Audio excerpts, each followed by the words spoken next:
be planting, I do have one more banana pepper I'm going to plant. I'm going to plant just a couple other things in this bed, and then I'm going to start working on my tomatoes. So I thought you might like to see how I do that. I'm going to start off, I dig a nice size hole, bigger than the actual plant itself. And so what I'm going to do is get all this dirt moved right out here, like so.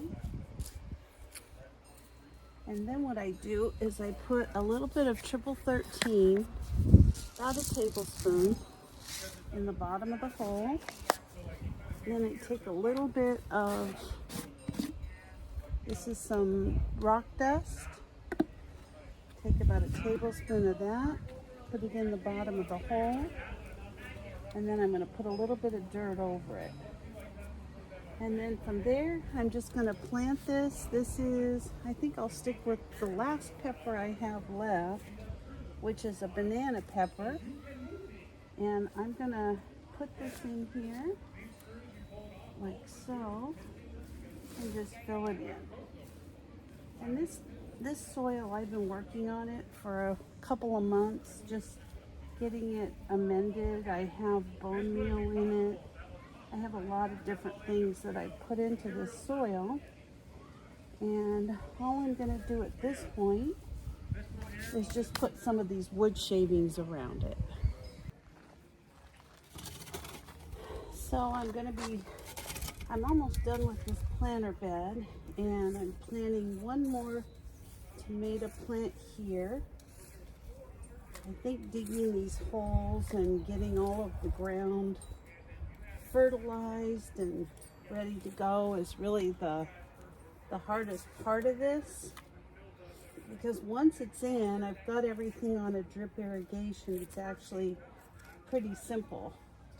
So again, I'm going to put just about a tablespoon of triple 13, about a tablespoon or a teaspoon, I guess, of the rock dust, azomite. I'm going to put a little bit of dirt over it, and then all I'm going to do is put my plant right down in the center and just fill it up with some dirt around it. Now I'm going to stake some of actually I'm staking all of them, and then as we get a little further along, I'm going to be running some line across the top so that they can continue to grow. So that's about it. I put a little bit of this, they're actually like hamster shavings, and I put those down. I get those at a local, feed in my area, and I just put that down like so. And then I also like to put in these little green stakes. They actually work pretty good. Now if the plants start getting too big, they're not gonna hold up something that's gigantic, but for what I'm trying to do, a lot of these are like yellow pear and some different things. And then I just have this little material I use to stake it. Pretty easy. It's just a matter of there's just so many. I mean, I don't know how many tomato plants. I guess I'll have to count them when I'm done, but I think I've got somewhere in the neighborhood of 30 or 40 plants. Now, I grew too many, so I'm going to be giving some of those away to friends and family. But even that, it's just a matter of seeds and newspaper, so it's a very inexpensive thing for me to do. And it's a really nice thing for someone who likes to plant a tomato or two to put in their yard. So anyway, I'm going to be putting in just one more on the end, and this bed will be done. And I'm just going to plant a couple more along my trellis, and then I'll show you everything as soon as I'm done. I know it's not a good time of the day to be filming with the sun the way it is, but I'm too tired to come out here later and finish. So let me just take you around and show you what I did today. I think I've got most of my tomatoes planted out. I got my peppers done. I finished with a couple other things, my tomatillos, and I'll just show you what I got done today. So I just cleaned up these beds a little bit, just weeded. These are my kind of my salad bowl beds. I did plant a zinnia in there with my basil. I've got some little strawberries growing in here. And this is pretty much just my rutabagas and lettuce. So what I did today was these beds I planted out. In each one of them I have 10 tomatoes.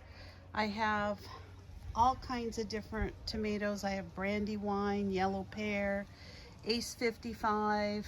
I mean, you name it. I've got about probably 8 different varieties, including beefsteak and a couple cherry tomatoes. You can see my rhubarb's doing really good there.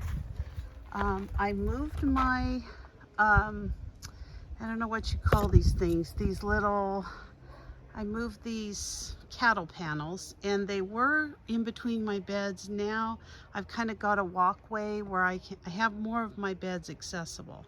So on the outside of these, I planted a few tomatoes. These are Brandywine and beefsteak tomatoes. And then on this side, I've got some different squash. I've got some butternut, and I've got another variety. In this bed, I've got my peppers. I planted several different varieties of peppers, along with some tomatillos on the end. And then over here, last night I had finished these beds. These were my additional tomatoes. I have 10 more plants of tomatoes here, and I outlined this bed with some onions. I'm gonna actually have quite a few onions. That's it. I've actually got two and a half more beds to finish, and those are pretty much going to be seeds. And then I do have several flower plants, which I'm going to be putting in that far bed back there. But as you can see, I don't know if you can tell how much work this was, but I've pretty much spent the last 2 days getting all this done. This is the hardest part for me of the garden, is just getting everything planted, getting everything out and timed right, and then it kind of takes over on its own, and it'll just be a wonderful garden this year.